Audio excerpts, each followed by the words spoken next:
आप सभी अभ्यर्थियों का हमारे चैनल यूनि विकास में स्वागत है। आज हम लोग यूपीएससी संभावित प्रश्न के भाग 2 में 3 महत्वपूर्ण प्रश्नों की चर्चा करेंगे, जिसका संबंध भारतीय विरासत एवं संस्कृति और आधुनिक भारत के इतिहास से है। पहला प्रश्न देखें तो भारत के विरासत केवल इतिहास नहीं बल्कि विज्ञान भी है, स्पष्ट कीजिए। यह संभवतः इस पे एक निबंध भी पूछे जाने की संभावना है, क्योंकि अभी हाल ही में यूनेस्को की बैठक हमारे देश में हुई है और इसके तहत 43वां स्थल जो मैदान असम में स्थित है उसे विश्व विरासत संस्कृति का दर्जा दिया गया है। इस कारण यह प्रश्न काफी महत्वपूर्ण हो जाता है। तो चलिए चर्चा आरंभ करते हैं। सबसे पहले देखें, भारत के ऐतिहासिक विरासत के अंतर्गत अमूर्त और मूर्त दोनों संस्कृति शामिल है। अमूर्त में देखें तो वैदिक मंत्रोच्चारण, भारत की नृत्य कला जैसे संकीर्तन प्रणाली, हरे रामा हरे कृष्णा जो कीर्तन करते हैं, इस परंपरा, कालबेलिया नृत्य, ये सब शामिल है। इसके अलावा देखें, मूर्त विरासत संस्कृति के अंतर्गत एलोरा, अजंता की गुफा, आगरा का किला, बहुत सारे ऐसे स्थल है जो हमारे मूर्त विरासत संस्कृति के रूप में शामिल है। वहीं अभी तक हमारे विज्ञान को उतना महत्व नहीं दिया गया है जिस प्रकार से हमारे सांस्कृतिक और अमूर्त सांस्कृतिक स्थल को अमूर्त संस्कृति को दिया गया है। इसी कारण यह कोटेशन चर्चा में है। अब हम अपने विज्ञान की उपलब्धियों के संदर्भ में देखें तो कुछ उदाहरणों की चर्चा करते हैं। महरौली स्थित लौह स्तंभ जो पिछले 2000 वर्षों से स्थित है खुले आकाश के नीचे, लेकिन अभी भी उसमें जंग नहीं लगा है। ये हमारे धातु विज्ञान की उस उन्नत अवस्था को दिखाता है कि किस प्रकार हमारा विज्ञान कितना काफी डेवलप था। जो खुले आकाश में रहते हुए लोह अभी तक उसमें जंग नहीं लगा। इसी प्रकार का एक उदाहरण हम देखें तो धौलावीरा या लोथल जो सिंधु घाटी सभ्यता का शहर रहा, उसकी नगर निर्माण योजना प्रणाली कितनी उन्नत रही है कि आज भी वो चर्चा का विषय बना रहता है। जैसे धौलावीरा में साइन बोर्ड जो आज तोरण द्वार के रूप में हम लोग देखते हैं, बड़े बड़े साइन बोर्ड देखते हैं, वो उस अवस्था में मतलब आज से लगभग 5000 साल पहले ही ये प्रणाली प्रचलित थी। तो हमारा साइंस कितना डेवलप था। इस कारण हम कह सकते हैं कि भारत जो है केवल इतिहास का नहीं बल्कि विज्ञान के लिए भी, विज्ञान के विरासत को भी संजोए हुए है। प्रश्न संख्या 2, क्या आप मानते हैं कि विलियम बेंटिक का कालखंड उपलब्धियों से रहित था? स्पष्ट कीजिए। संभवतः यह 150 शब्द या 250 शब्द में पूछे जा सकते हैं। उत्तर की व्याख्या आरंभ करते हैं। सबसे पहले देखें तो यह कथन जो है थॉर्टन ने दिया था। थॉर्टन ने इस परिप्रेक्ष में दिया था क्योंकि विलियम बेंटिक ने साम्राज्य विस्तार के दृष्टिकोण से तटस्थता की नीति अपनाई। इससे पूर्व लॉर्ड हेस्टिंग्स ने ब्रिटिश साम्राज्य को काफी विस्तार दिया था।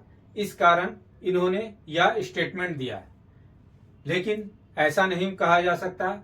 विलियम बेंटिक के कालखंड में काफी महत्वपूर्ण कार्य हुए, चाहे वो प्रशासन के क्षेत्र में हो, चाहे शिक्षा के क्षेत्र में हो, न्याय व्यवस्था में हो या सामाजिक सुधार के क्षेत्र में हो।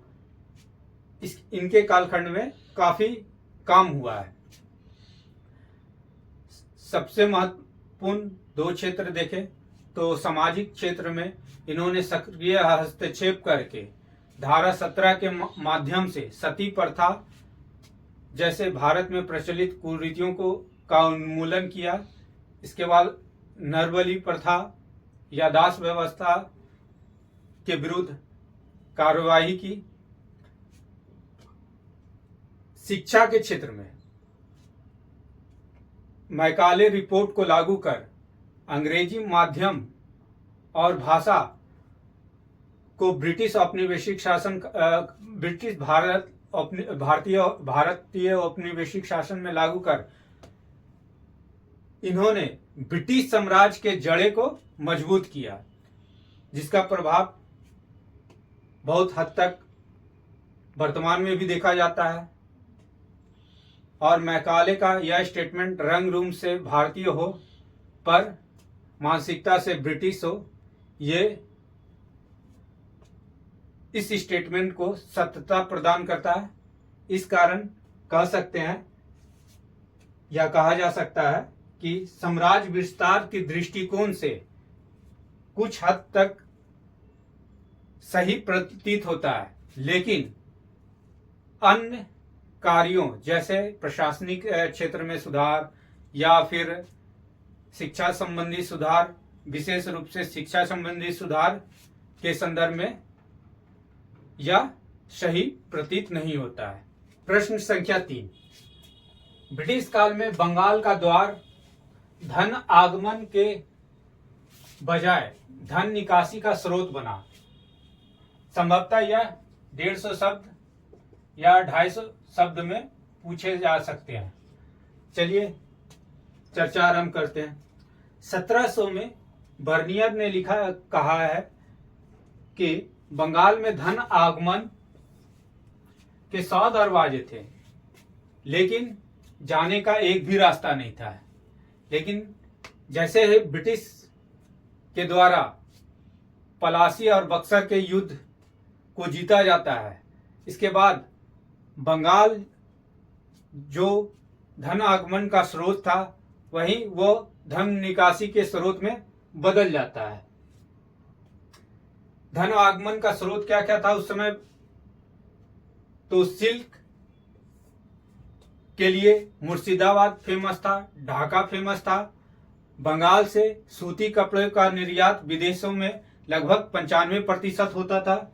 ये सब जो है बंगाल में धन आगमन के स्रोत थे। लेकिन ब्रिटिश साम्राज्य आने के बाद यह स्थिति बदल जाती है। ब्रिटिश औपनिवेशिक कालखंड में क्या होता है? बंगाल जो कच्चे रेशम सिल्क उद्योग के लिए फेमस था, अब जहां निर्यात किया जाता था वहीं अब केवल कच्चा रेशम के उत्पादन का केंद्र बन गया। और कच्चा रेशम का ब्रिटिश यहां से उत्पादन करके ब्रिटेन अपने मिलों के लिए ले जाते थे। वहां से तैयार रेशम के कपड़े भारत में आने लगे। इस प्रकार जहां एक निर्यातक था बंगाल, अब वो आयातक बन गया। उसी प्रकार दूसरा, टटकर की नीति, आंतरिक चुंगी की व्यवस्था ब्रिटिश अनुकूल बनाया गया ताकि यहाँ के उद्योगों को हतोत्साहित किया जाए।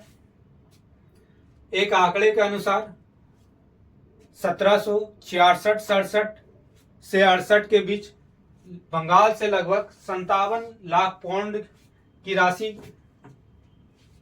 धन निकासी के हुई है ब्रिटिश औपनिवेशिक कालखंड में। इस प्रकार यह कथन सत्य प्रतीत होता है कि बंगाल का द्वार 1700 ईस्वी तक जो धन आगमन का स्रोत था के 100 दरवाजे थे, वो ब्रिटिश औपनिवेशिक कालखंड में धन निकासी का केंद्र बन गया। धन्यवाद।